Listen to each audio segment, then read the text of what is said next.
Well, hello, everyone. I want to welcome you to another edition of the WGSN-DB Going Solo Veterans Corner.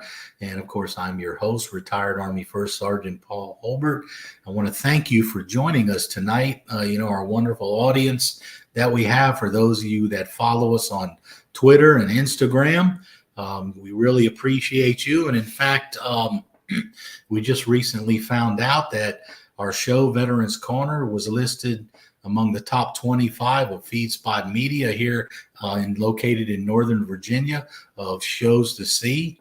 And you see up there, it actually says number 19, but that was my fault. I forgot to tell Cece we moved up to number 12. So Cece, my fault. I'm sorry. But yes, we started out at number 19 and we've actually moved up to number 12 on the spot. So we want to thank all of our listeners out there because you guys help make this possible. And we are really grateful to have such a great audience following our show, especially given the subject matter of trying to help veterans and provide information to veterans about veteran organizations and activities and their families. So again, thank you so much to our audience. You guys help make this possible. And I can't help but mentioning that. I also want to just very quickly, for those of you that watch the show, you'll notice my background is different tonight. I'm having some work done on the place, and they kind of took over my corner where I broadcast from. Not quite ready yet, so just for tonight, you'll have to look at me on this screen. You may find that I look a little better from this angle. I don't know, but just wanted to let you know that's why you don't see our screen. So I want to get started tonight. And of course, I can't get started without thanking our sponsors, Quest Jewelers from Merrifield, Virginia. They've been sponsoring us now for almost 4 years, and we really appreciate their sponsorship. Pete has since retired or is moving on from the business, but his brother Juan is still there. The jewelry store is still operating. So I encourage you to look them up, take a look at what they've got. They've got excellent inventory and can make beautiful custom-made jewelry. So take a look at them, and our thanks to Quest Jewelers. I also want to thank Nationwide IT Services. NIS, as you know, or for those of you that watch the show, is a service-disabled veteran-owned small business owned by a retired Army Warrant Officer, C.K. Park. CK and his crew will help you with all of your business needs, whatever you need for your company, ranging from training, IT security, program management. Give them a call. They can help you out. They've got a professional staff there. And in fact, almost half of the staff that CK hires are veterans. So they've got a professional crew there to help you out. So I want to again thank Nationwide IT Services for the sponsorship of our show.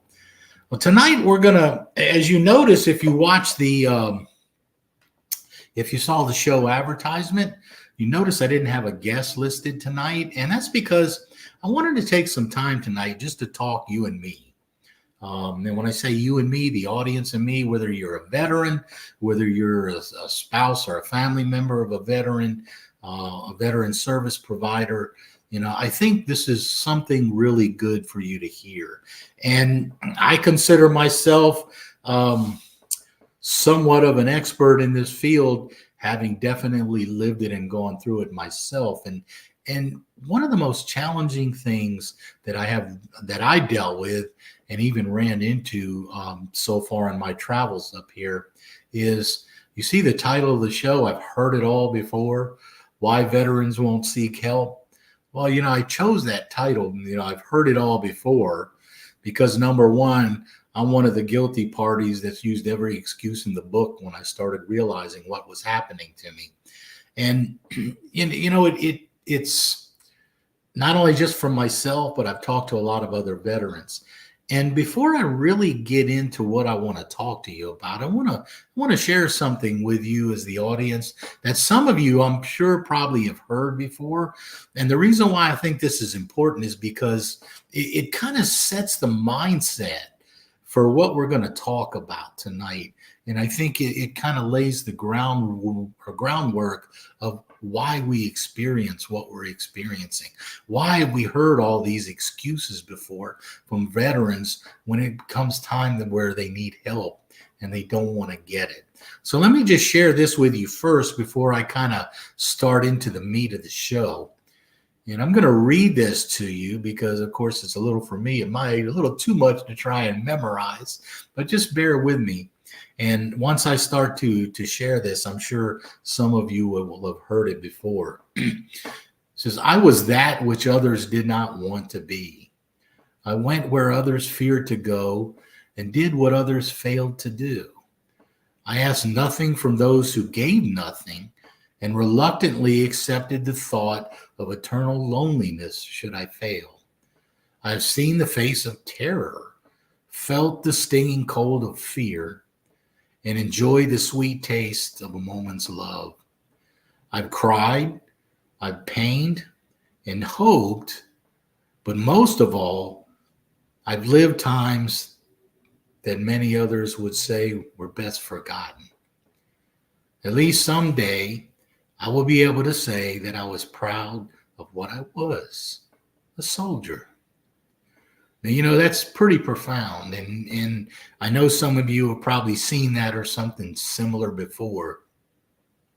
I actually have this hanging on my wall downstairs in my living room.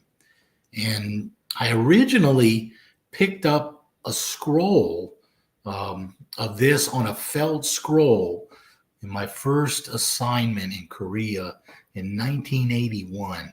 It was hand painted on a felt scroll.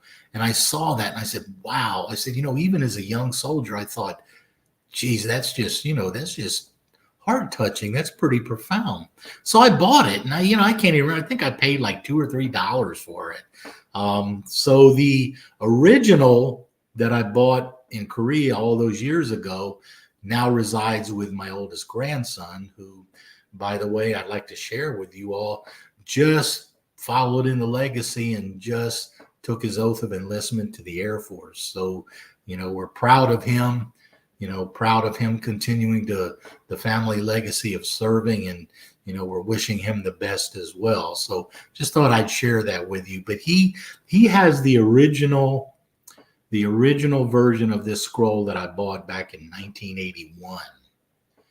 And I had since had a wooden one recreated and hand painted that hangs on my wall. And it's something that I keep, it's something that I see. But if you listen to the words of that, I went where others feared to go and did what others not necessarily failed to do, but others didn't do. And, you start thinking about it. I asked nothing from those who gave nothing and reluctantly accepted the thought of eternal loneliness should I fail. And when you start listening to this thing, I think it starts helping us understand the mindset of our veterans, myself included, my fellow veterans. I just went a couple of weekends ago. I went to this great activity up here in Northern Virginia. It's called the Tank Farm. And they have these big displays out there at the tank farm, usually, of course, from spring through the summer months at different times. And they have all these veteran organizations. They come out, they set up, my goodness, displays from everywhere, all kinds of combat vehicles, whether it's, I saw a Soviet-made tank. It looked like a T-59. It was an older tank. There were a lot of weapons from the Vietnam War, from various countries. They had soldiers set up in displays from various times in the period, from World War I up all the way through the current conflicts. So there was so much there. And believe it or not, a lot of those vehicles were still running. They had a big track out there where you could sit in a reviewing stand and watch the tanks and everything roll by. So having gone out there, I had a chance to talk to a lot of my fellow veterans. And of course, some of them were older than I am. And, my wife always tells me I'm old enough, but it was really interesting to talk to him. And I had a chance to have a couple of profound conversations. And I find that even among that crowd, people I didn't know, they open up to you and they share things with you.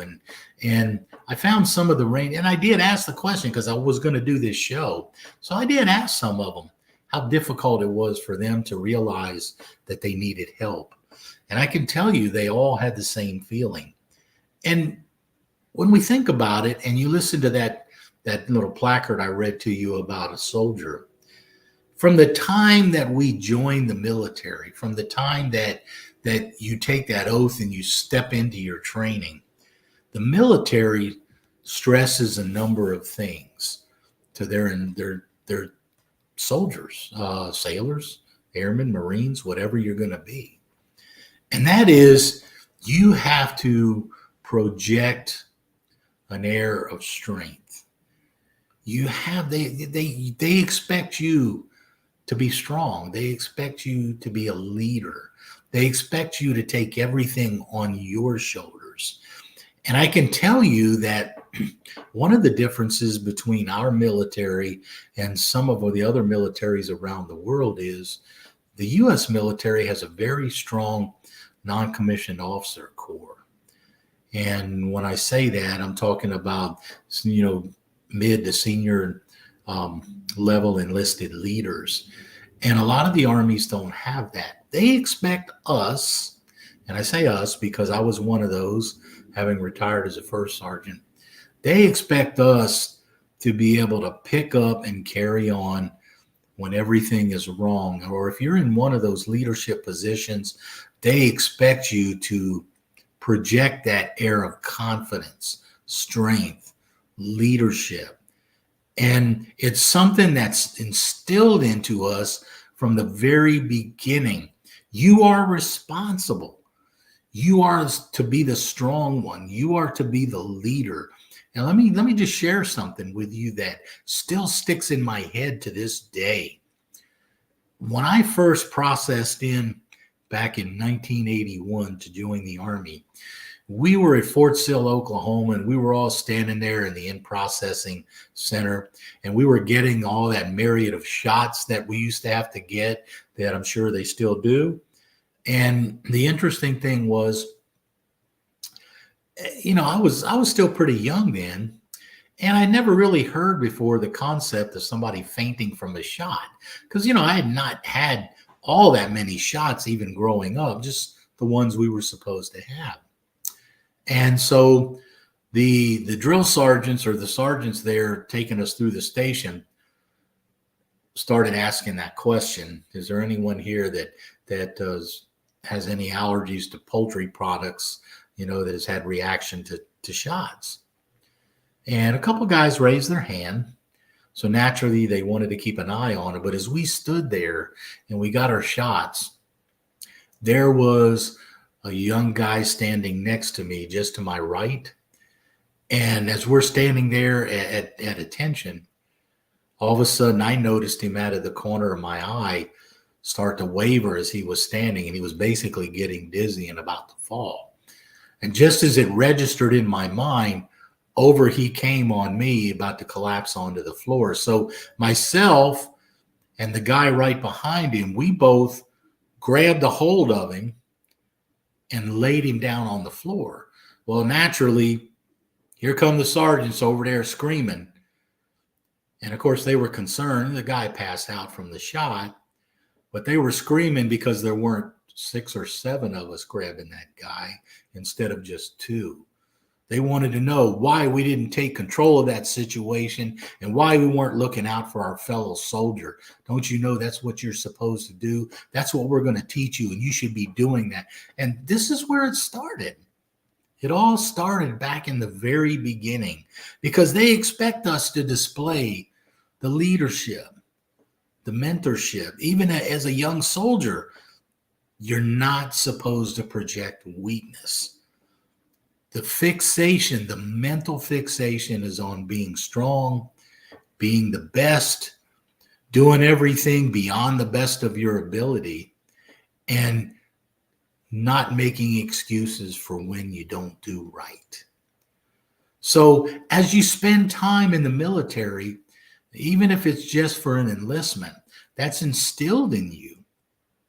And I often have to explain that to my wife because several of our boys have all served in the military, and one of the youngest ones spent 5 years in the Marine Corps. And he's very, very mature. He's very quiet. He's very mature for his age, even though he's in his upper 20s now, having gotten out and went to school and graduated from school and is now working. But my wife is always so concerned because he's so reserved. He's quiet. She's work. And I told him, I said, he was like that, remember, back in school. And the military, the Marine Corps, just made him very much more self-sufficient. So I said, there's nothing to worry about. They taught him how to be self-sufficient and look out for himself.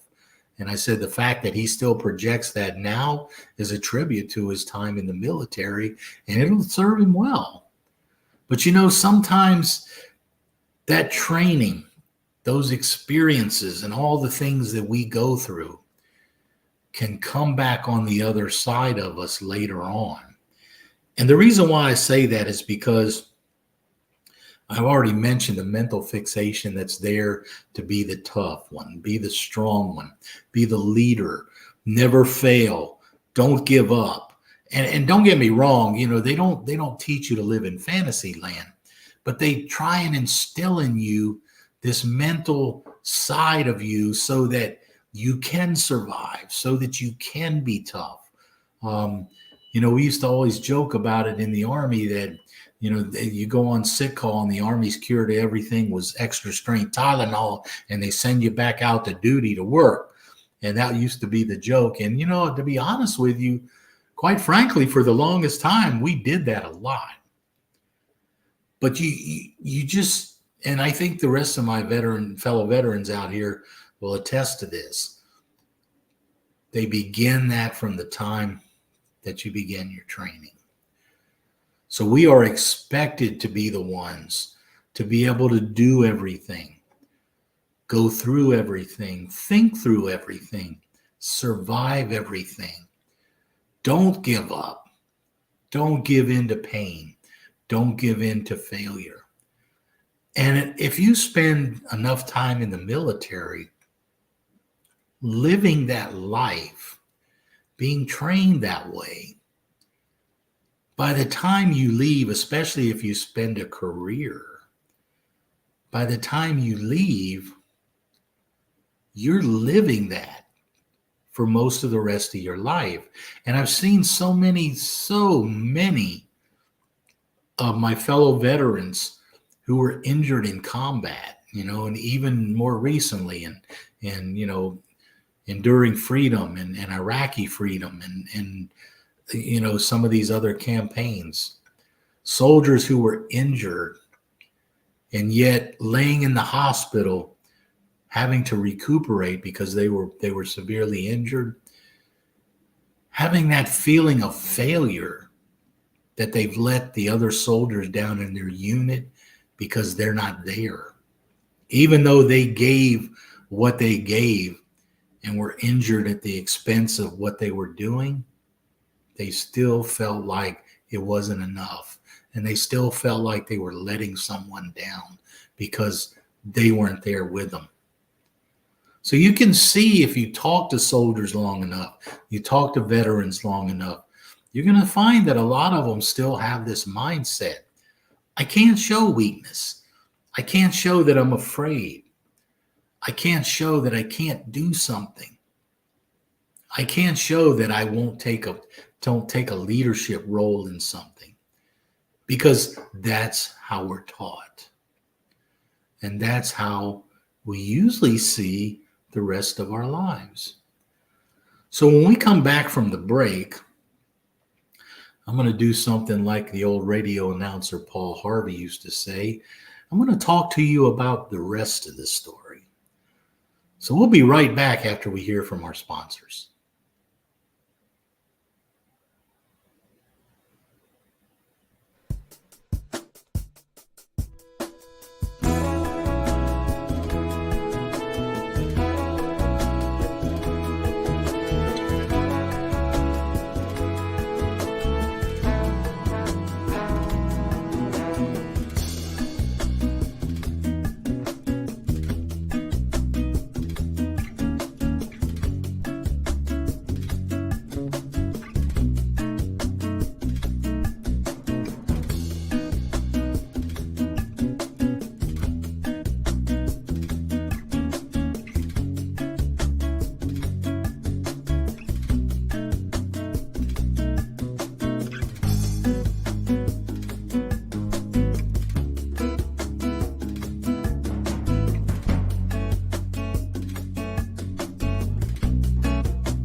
All right, welcome back, everyone. And once again, you have been listening to the WGSN-DB Going Solo Veterans Corner with your host, retired Army First Sergeant Paul Holbert. And tonight we've been talking about, I've heard it all before, why veterans won't seek help. And in the first segment of our show, I think I was outlining why we think that happens, what's instilled in veterans, why are they thinking the way they think, why is it so difficult, and it comes from that institutionalization we get when we join the military, as I was talking about before the break.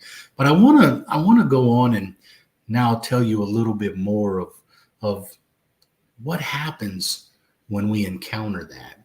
And there are so many things there's so many experiences that veterans have once they leave the military, especially those that are injured while they're on active duty, or those that serve for multiple years or careers that begin to affect later on. And I could just give you an example of again that instilling of what's expected of us. When I was stationed at Fort Campbell, Kentucky in 101st Airborne, of course, that's where at that time the Army's Air Assault School was. And I remember Air Assault School, but I also remember the story of soldiers when they finished the school. I remember we had to do a 12-mile road march as the final thing to graduate. And of course, you've got what they called an air assault ruck on your back. The air assault ruck probably weighed about 20 pounds. It wasn't a full rucksack because you only carried certain things in it. But the soldiers had to, in order to make that road march, you couldn't just walk it. You had to run at least part of it to make the time to graduate. And what the units would do is they would send some soldiers. Sometimes if a soldier was there, his sergeant, one of his leaders, or some of his fellow soldiers would come out there, and they couldn't help him, but they would jog and walk that road march with that soldier to encourage them, to make sure that they finished, encourage them to the finish line. And I remember one morning, the word started getting around. They had the final road march. There was a first sergeant from one of the units down the street from ours who had gone over there that had two soldiers in the course. He went over there to encourage them and walk the road march with them. And while he was on the road march, he collapsed and had a heart attack and died on the road march. And this was a first sergeant, and I don't remember what his age was, but he was at least in his mid to upper 30s. And even at that young, to collapse from a heart attack because of what he was doing, he was projecting that leadership that you're taught. So just given that as an example, when we leave the service, and veterans, you know what I'm talking about, you still have that mindset. I'm supposed to be the strong one. I'm supposed to be the tough one. I'm supposed to be able to endure just about anything. Nothing is supposed to bother me. And I lived that life myself. When I retired from the military in 2001, I still had that mindset. And it wasn't until I got into my 50s, about a good 10, 12 years after I retired, that this really began to hit me. My body started falling apart. My feet, my knees, my mind. I was diagnosed with PTSD, and I was 55 years old before it really, really hit me.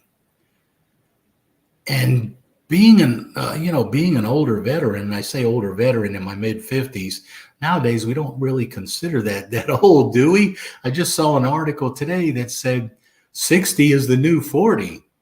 I'm over 60, and I'd like to feel like the new 40 again, but it just ain't working for me. So maybe some of you that'll work. I hope it does. But once I got into my 50s and the PTSD hit me, it hit me hard. My knees began to give out badly. I went through a series of doctor's visits, uh, starting off with ending up having to have surgery on my foot and have staples put in my foot. Then the next thing to hit me was I had nerve damage and neuropathy in my lower legs from all my time in the military, the strain on the nerves. So I began to walk around on partially numb feet. And then as my knees progressively got worse, it was hard to even walk up and down stairs. And, there I was, a guy in my mid 50s. And what that does to you, having been active your whole life, I played sports when I was young, went into the military, spent all those years in the military, lifted weights most of my life, and was always very physically able to do just about anything I wanted to do. And now I'm here at the later part of my life experiencing things that just take away so much from you. And you begin to look at that and say, where did I fail? I'm not supposed to be this way. I'm not supposed to feel this pain. I'm supposed to be able to push through whatever happens to me. I should not be giving up and easing off. And that was the mindset that I had. I'm supposed to be the strong one. I'm supposed to be the tough one. I'm supposed to be the leader and continue on doing the things that I've always been doing and needing to do. Now, granted, my second career was a professional career where I had, I worked in an office. So it wasn't wasn't physically demanding. But there are a lot of things I still enjoy doing, going out with my wife, bowling, bike riding. We used to go on hikes. And as I progressively got worse, I began to lose more and more of that. And then finally, when the PTSD finally hit me, and I started finding myself at work, sitting in my office, pushed back from my desk, I would just shut down. And I don't mind telling you that I would just burst out in tears. I would cry.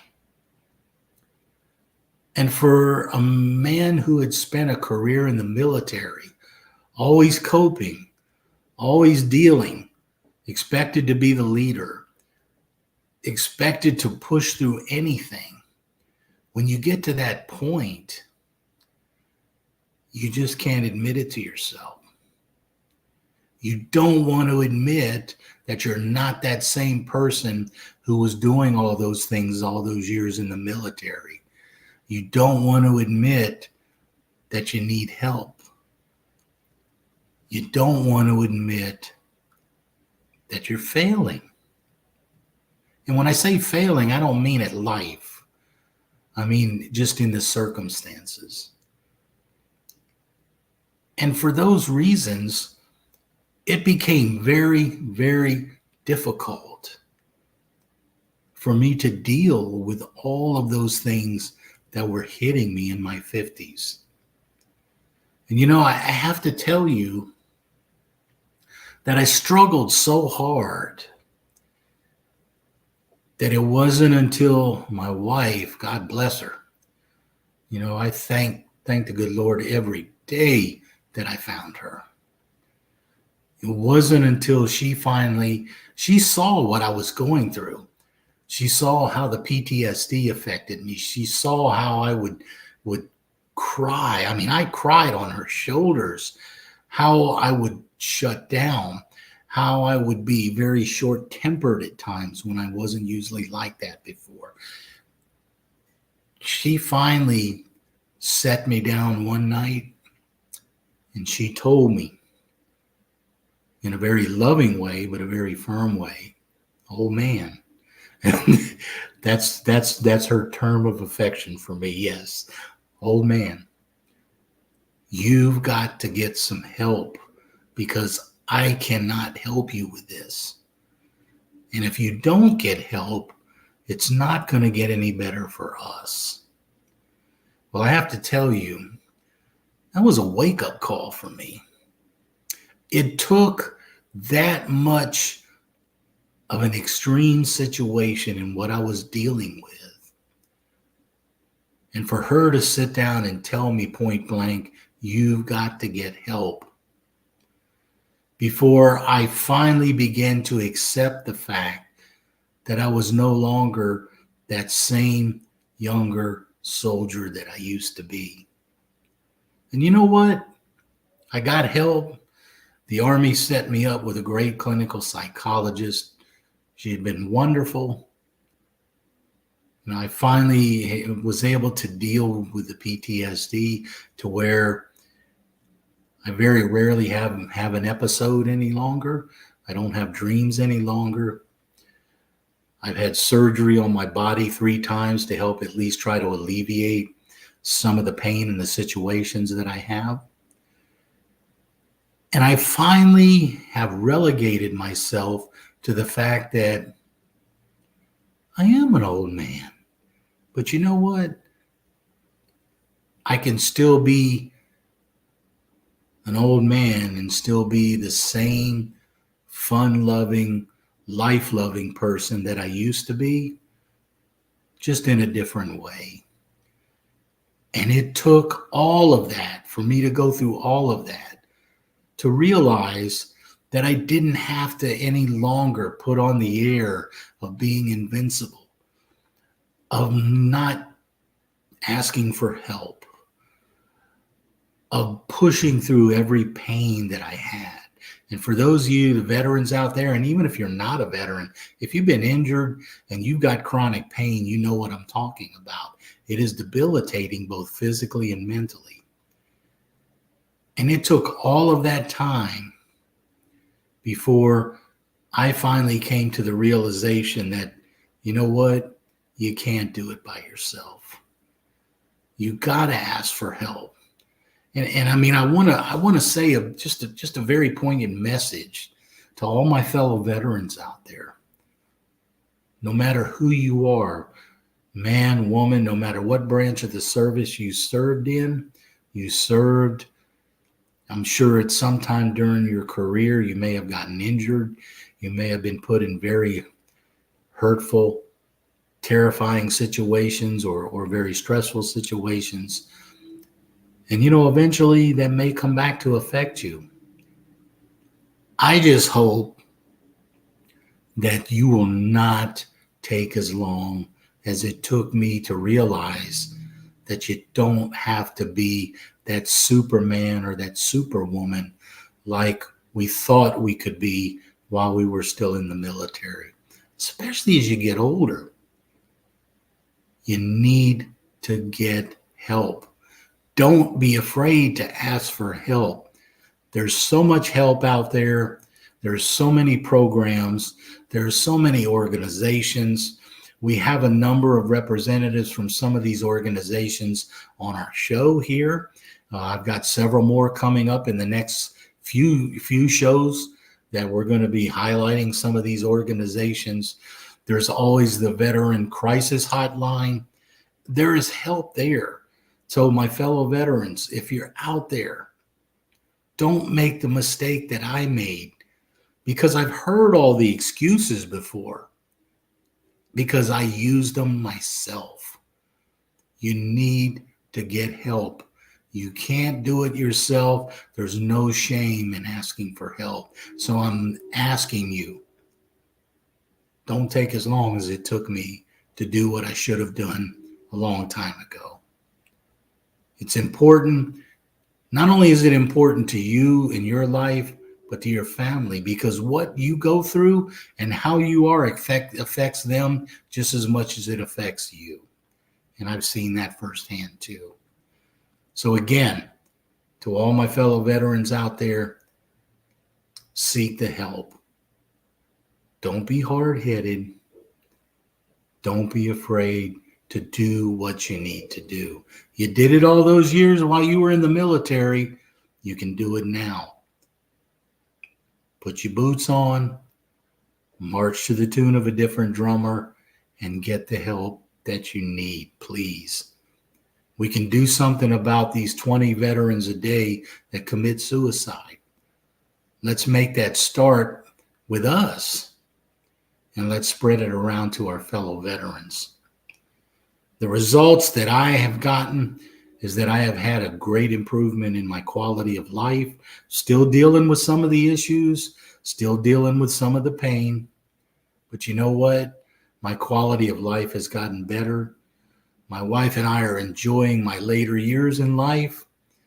And, I hope to continue to do so for a few more years. So I strongly encourage you, get the help. Don't make the excuses. It's out there. They'll help you. Go get it. All right. So I want to thank all of you. And as you know, we usually put up information that will provide veterans help. And this week, I want to highlight the VA Benefits End-of-Life Planning Program. And this is just one of those things. And I know I just got done telling everybody, get the help you need so that you don't run into those bad situations. And here I am talking about an end-of-life planning for veterans. Just so happens that, I ran across this and I thought this is really good. So if you're out there, veterans, gentlemen, ladies, take a look at the VA website, initiatives, end-of-life benefits. The VA has a planning program for you because, quite frankly, to be honest with you, I don't want my wife to have to go through turmoil when I finally am gone. And I think I will go first because I'm a little older than her and I'm a little more damaged and beat up. So do it for your family. Take a look at this. They've got a program that'll take you through a lot of the things you're entitled to, how to plan for it, how to gather resources, documents, everything that you can think of. So I encourage you to take a look at it. It's out there, and try to make things easier for the loved ones that you leave behind if you can. Because heaven knows they put up with enough from us while we were here, didn't they? All right. So again, I want to thank you for taking the time. And yeah, there's your Veterans Crisis Line.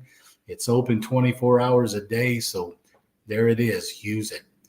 I want to thank our audience for joining us tonight. And thank you for taking part in the WGSN-DB Going Solo Veterans Corner and the Going Solo Media. I hope you will look us up on the website where you will find my past shows on there, as well as many of the other wonderful shows on goingsolomedia.com. So for now, I want to say good night and thank you for joining us, and we'll see you next time.